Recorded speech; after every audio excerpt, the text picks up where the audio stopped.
Good morning, March 12th, 2026. Four birthdays to announce. First, of course, my best man at my wedding, my friend from Chestnut Street, my stickball buddy. He was a terrific runner in high school, Tom Becker. Call him Beck. And he's famous because he's the one that gave me the nickname Boomer. And that will always be a wonderful thing that he did for me because I just love being called Boomer instead of Bloomer, what they used to call me when I was a kid. So thank you, Tom. Have a wonderful day. Also, Rod Maitland. Rod lives in South Africa, and I met him through beer can collecting, the Breweryana Collectible Club of America.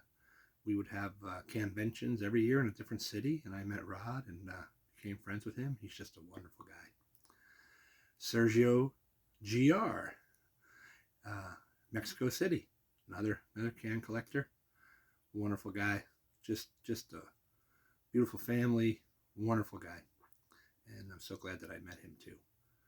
And Murillo Hidalgo, just a Facebook friend. He's from Texas, and we just hit it off, and we're friends on Facebook. I've never met him, but he'll comment on things that I do, and I comment on things that he does, and of course, happy birthday to you today.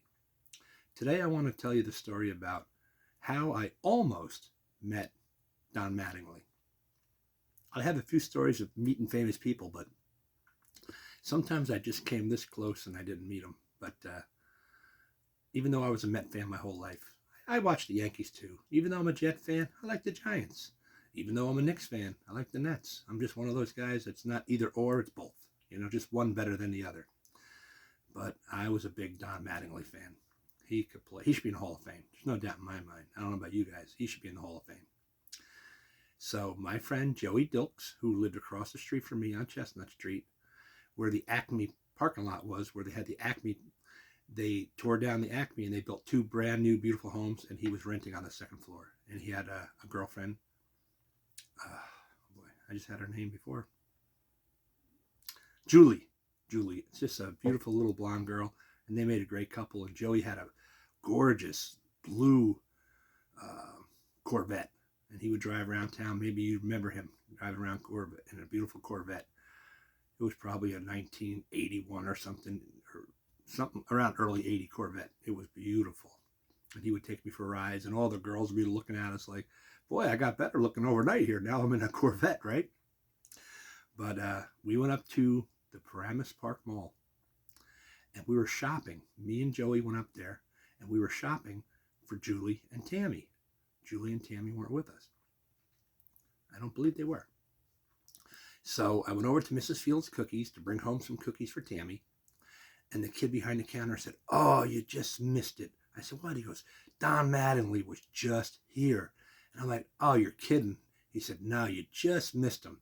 So I bought the cookies, I turned around, and I looked across to the other side, and there was Don Mattingly. And my eyes must have lit up, and he actually looked at me. He saw me. And as I started to walk towards him, I noticed his wife was about 25, 30 feet behind him, coming up to meet him. And I could see her just go, like, here we go again. Can't we just go Christmas shopping for the family? And I noticed that, I'm intruding on their Christmas shopping. And I stopped, and I just looked over at Don Mattingly, and I went like, "Okay, buddy." And I left him alone, and he understood. Of course, it's not a memory in his life, but he understood, and he just gave me the nod, like, "Thank you, appreciate it." My wife's getting on my case. I can't even shop with my wife. But that was the story about how I almost met Don Mattingly. So, if some miraculous way you're watching this, Don, I gave you some peace and quiet for your Christmas shopping, and your wife had a mink coat on. She was beautiful, and I know later in life that she did have a problem with some alcohol or something, and you guys did get divorced. But maybe the fame hurt her more than it hurt you. I don't know, but she was a beauty, that's for darn sure. And I'm glad that I stopped and didn't interrupt your Christmas shopping. So just a short one today of how I almost met Don Mattingly. All right. Have a great day, everyone. I'm going to go get the car, get a synthetic oil change there, I got a coupon in the mail for like $55 for a synthetic oil change, so can't beat that, right? So I got to go do it. Have a wonderful day. Love you all.